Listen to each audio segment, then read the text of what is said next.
हा बटाटा, हा टॅमॅटो. आता मी हळद टाकते प्रथम ह्याच्यात. 1.5 चमचा मसाला टाकते. घरगुती मसाला आहे, घरी बनवलेला हा मसाला टाकते मी. ह्याच्यामध्ये मी आता टाकते कोळंबी.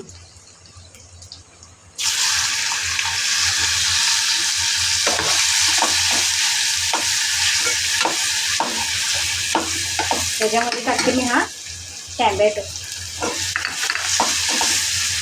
आणि हा बटाटा. आज बनवणार मी कोळंबी रस्सा.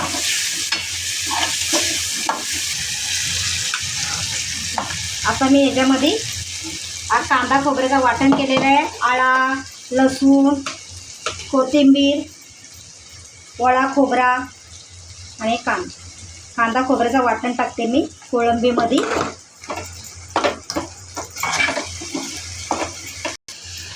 बघा हा छानपैकी असा हा कोळंबी, हा 10 मिनिटात आता कोळंबी रस्सा माझा तयार.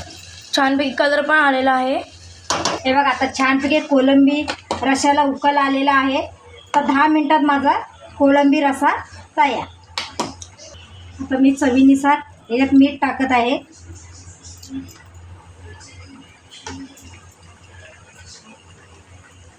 बघा छानपैकी आता उकळ आलेला आहे.